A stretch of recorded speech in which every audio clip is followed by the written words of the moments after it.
नमस्कार, जय हिंद। आपका स्वागत है हंस एकेडमी चैनल पर। मैं नीरज दांगे। आज का जो टॉपिक है वो जैन धर्म की मान्यता है। कल के टॉपिक में हमने क्या पढ़ा था? जैन धर्म के बारे में एक संक्षिप्त जीवनी महावीर स्वामी की। और आज पढ़ाएंगे हम जैन धर्म की शिक्षाएं कि कौन कौन सी मूल शिक्षाएं जो कि जैन धर्म पर जिस पर बल दिया गया है। तो जैन धर्म कहता है कि अहिंसा पर बल नहीं देना है, मतलब अहिंसा पर बल देना है, जबकि जैन धर्म में युद्ध व खेती पर प्रतिबंध लगाया, क्योंकि खेती करेंगे तो जीव जंतुओं की हत्या होगी तो वह हिंसा हो गई है। जबकि जैन धर्म क्या क्या अहिंसा पर बल दे रहा है। तो युद्ध में अगर हम भाग लेंगे तो लोगों को मारेंगे, चाहे वो दुश्मन क्यों ना हो। तो इसलिए ये युद्ध में भाग लेने पर प्रतिबंध लगाता है। पुनर्जन्म व कर्मवाद में विश्वास करता है ये, और कर्म फल ही जैसा आप एफर्ट करोगे, कर्म करोगे, मृत्यु उसी प्रकार से तय होगी। कर्म फल ही जन्म एवं मृत्यु का कारण है। जैन धर्म में वर्ण व्यवस्था की निंदा नहीं की है, परंतु संसार की वास्तविकता को स्वीकार करता है कि संसार तो है, यही सत्य है कि संसार है, परंतु ईश्वर की सत्ता कोई चीज है वो नहीं है। बस हम उस चीज को नहीं मानते हैं, ईश्वर को नहीं मानता जैन धर्म कि इस सृष्टि का रचनाकार ईश्वर है। हम इस चीज को नहीं मानते। देवताओं के अस्तित्व को स्वीकारा, परंतु देवताओं को कहाँ रखा? जन के नीचे। और जन मतलब होता है जो कि संस्कृत से बना हुआ है, जिसे कहते हैं विजेता।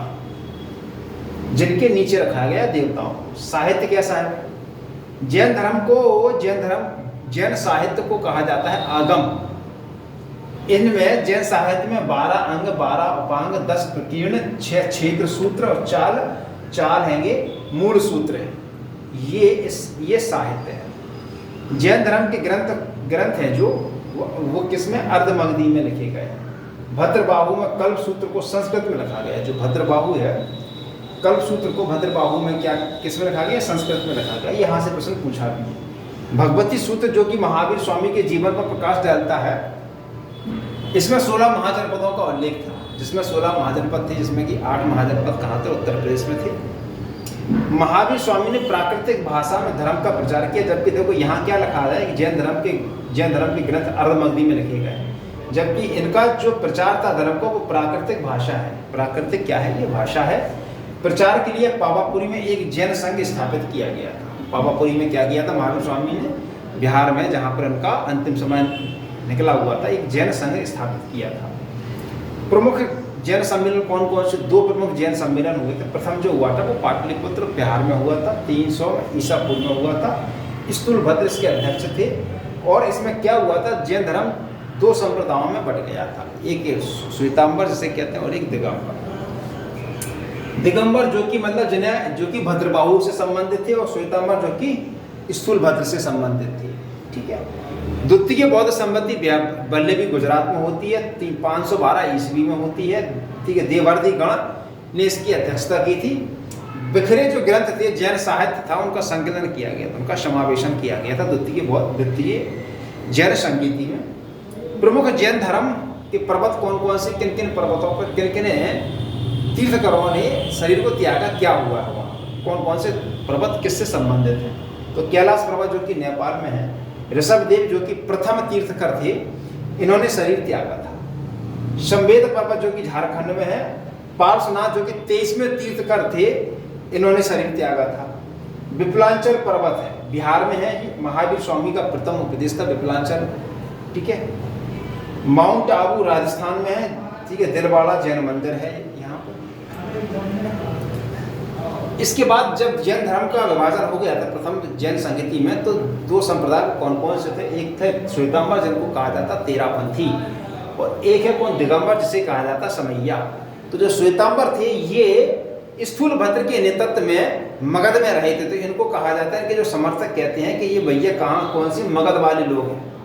श्वेतांबर क्या करता है? ये सफेद वस्त्र धारण को करने वाले लोगों को श्वेतांबर कहते हैं, उनके फॉलोअर्स को, और जो कि नग्न रहते हैं उनको दिगंबर कहते हैं। दिगंबर के नेतृत्व में कौन थे? भद्रबाहु, जो कि दक्षिण भारत में चले गए थे। इनको दक्षिणी वाले समर्थक कहते हैं। जो दिगंबर संप्रदाय के लोग हैं इनको दक्षिण वाले कहलाए हैं, जबकि उत्तर भारत में जो रह गए थे, उनको जो मगध में थे, बिहार उत्तर प्रदेश में, तो उनको मगध वाले कहलाए।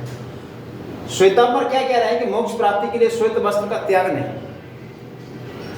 मोक्ष प्राप्ति करना है तो श्वेत वस्त्रों का त्याग नहीं करना होगा, जबकि ये क्या कह रहा है, श्वेत वस्त्रों का त्याग करना आवश्यक है।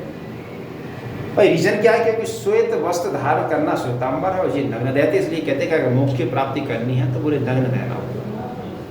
महावीर को ये लोग मानते थे कि भैया कैसे थे, विवाहित थे, जबकि ये लोग मानते थे कि महावीर स्वामी कैसे थे, अविवाहित थे। ये लोग श्वेत वस्त्र धारण करते, जबकि ये लोग ठीक नग्न मतलब ठीक रहते थे या नग्न। इसके बाद श्वेतांबर क्या, केवल प्राप्ति के बाद भोजन की आवश्यकता, जबकि ये मतलब भोजन की आवश्यकता है, जबकि ये भोजन की आवश्यकता को नहीं मानते। कौन देखो, तो ये प्रमुख जैन साहित्य था, मानता शिक्षाएं थी। कहा जाता है कि जैन धर्म भी वही थी कि जैन संसार दुख है, दुख का कारण क्या है, तो उन्होंने कहा कि तृष्णा ही दुख का कारण है, ऐसा जैन धर्म कहता है।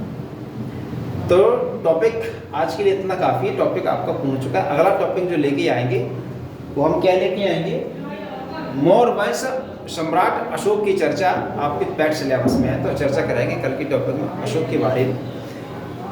वीडियो अगर आपको अच्छा लगा तो इसको अन्य लोगों तक, मित्रों तक अपना शेयर करें, साझा करें, लाइक करें, सब्सक्राइब करें। थैंक यू, जय हिंद।